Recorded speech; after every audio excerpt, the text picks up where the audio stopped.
Hello and welcome to Citybiz Executive Interviews. I'm Brian Hart. I am the founder and president of Flackable. We are a national public relations and credibility marketing agency located in Philadelphia. And I'm thrilled today to have a chat with Tony Bellitto. He's the executive director of the North Penn Water Authority. We've got a lot to cover, Tony, but first off, thank you for being here.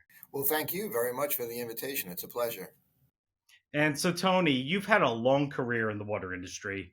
Can you tell us a little bit about why you were still with North Penn Water Authority and what it is you enjoy most about your job? Sure. Thank you for the question. I've been with North Penn Water Authority now for 25 years, and I've been in the water business ever since I graduated from college way back in 1985. So that makes 38 years. And I've always been interested in engineering and math and science. I recall in my college days in the early 1980s getting involved with the American Society of Civil Engineers. And they had a tagline that said it was a people serving profession. And that really spoke to me because, I want to be able to have a career where I can be having a purpose, a mission, and serve other people. And so that really spoke to me. And civil engineering is an umbrella discipline that covers structures, buildings, roads, airports, and water and sewer systems. Also, back in the 80s, the whole environmental movement was relatively new. There was federal legislation on the Clean Water Act and the Safe Drinking Water Act, which only was passed by the federal government in the mid 1970s. So it was a new field. It seemed to me like there was a lot of opportunity for growth and development in an area that I had an interest in. And I've been in the water business ever since. It's been a wonderful ride. Well, and let's talk about a little bit because a lot of people don't realize where their water comes from. It's an afterthought. I mean, how can they learn the information that matters to them, whether they're in greater Philadelphia or elsewhere? Yeah, our business is very interesting in the sense that most people just kind of take us for granted. And, when they wake up in the morning, they don't think about their water. They don't need to. In fact, the measure of our success in our industry is when our customers don't think about us. They just want us to be able to know that they have good water quality coming out of their faucets and reliable service. But it's important for a person to know if they have a private well that they are responsible for managing it and operating it and testing the water, or whether they're on a public system in which that's all done for them. So just like any other household service, it's important to be savvy about the water coming into your home because it's one of those products that everyone is actually consuming. And to folks these days, cost and affordability is always going to be a factor. What is your perspective on that, and what should they really be focusing on? Cost is a very important factor, and it's one of the good news stories of public water. We are very, very affordable here at North Penn Water Authority. Our average fee is $5.51 for 1,000 gallons of water. You might compare that to bottled water, which is maybe a dollar or two just for 16 ounces. So, what I like to say is that public water is we're the best bargain in town. Our average customer spends about a dollar per day for all the water they need for their home, and that's in the range of 150 gallons for all the water in your kitchen and your bathroom and your shower, and for an entire household. Think of the need for that vital service that is available all the time, 24/7, on demand for a dollar a day. Really, there's nothing else that you can buy in your daily life that costs the same or less and has equal or greater value. So have a very high value and low cost product. So with all the access to information right now, folks are going to the internet looking for information on water safety, water quality. Should they be afraid to drink the water that's being provided to them, or is bottled water a better option? How do you respond to that? Great question. Yes, indeed. There's a lot of information out there, and there's also a lot of misinformation. But what I can say about the water quality aspect of things is the regulations that the public water systems in the United States need to meet are more stringent than any other country in the world. And in our own nation, in our own history, the regulations we need to meet today are far more stringent than in the past, than either 10 or 20, 30 years ago.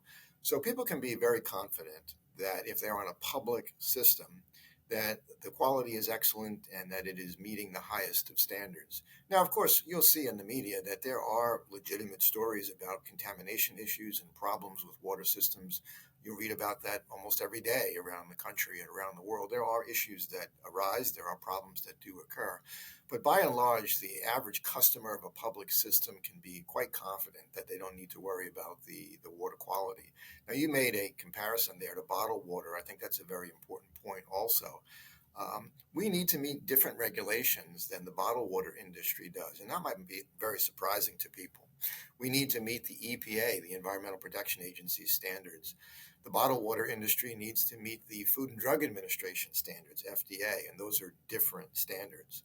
Uh, Bottled water quality is fine, but we have to meet higher standards. There's also the affordability issue I just mentioned about how low the cost of public water is. You compare that to bottled water, and there's a big difference there. There's also the issue of disposal. These plastic bottles don't always get recycled. In fact, there are millions of bottles that work their way into landfills and lakes and streams and oceans and cause a contamination problem there. So there's a lot of reasons that if people are on a public system, it's a better choice to go ahead and drink from the tap instead of buying the bottled water. So we always promote that. And Tony, aside from just quality and safety, what are some of the other, or what is the biggest misconception about the water industry and public water systems?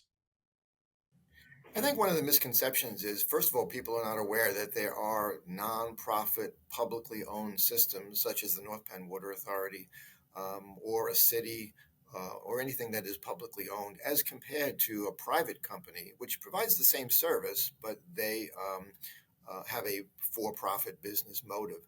And I think one of the surprising factors is that we run as efficiently or even more efficiently than the privates. There's a misconception that cities and authorities are not as efficient as a private company. Yet we need to meet the same standards, and we're often, in many cases, even more efficient than the privates are. And we don't need to pay a dividend to shareholders, so our business model is quite different, and that translates into lower rates. Oftentimes, almost all the time, the private companies will be charging a higher rate to their customers than we do. And so I understand the EPA will be releasing new stringent regulations related to PFAS in drinking water. What is PFAS, and why does that matter? Yeah, well, PFAS stands for polyfluoroalkyl substances. It's a family of chemicals that really are ubiquitous. They're everywhere in a wide variety of consumer products. You can find PFAS in cookware, in packaged food, in cosmetics, in clothing. And it's gotten a lot of media attention because it's also found in firefighting foam. And so there have been real instances of significant contamination of groundwater systems around military bases around the country that have been contaminated by the firefighting foam. And hence, the EPA has really been focusing on the need to regulate that particular chemical. We're regulated for many chemicals, but this is the hot one recently. And so they have proposed some very stringent standards for the PFAS that will be a challenge for the water systems around the country to meet. Just to give you some sense as to how low that standard is, and every other chemical that we have to test for, we don't need to come down to the level of PFAS. The EPA has given us the industry, a new regulation of 4 parts per trillion. And to put some perspective on that, what is a part per trillion? It's the equivalent of 1 second in 32,000 years. If you can get your head wrapped around how small that is. So it's a very challenging standard. The good news for us at North Penn Water Authority is we can meet that standard. We do meet that standard right now. So even though the restrictions are getting even more and more stringent, we can still meet those standards. And so, as a business leader and industry veteran, what do you hope others will learn from your career in this industry? I would always tell people that you can have a very fulfilling, very rewarding career in the water and wastewater business. Environmental protection is just so important. The product that we provide, the service, is essential. It's vital. In fact, we just got through COVID a couple of years ago, and we were one of the vital services that could not shut down. And we had employees that are just so dedicated and loyal and conscientious, and we just got to keep providing the water no matter what the circumstances they are, even if it's a global pandemic. So it can be a career that really provides a sense of purpose and a sense of mission, and it's been very gratifying for me. And related to that, so looking back on your career, what would you tell your younger self about pursuing a career in this industry?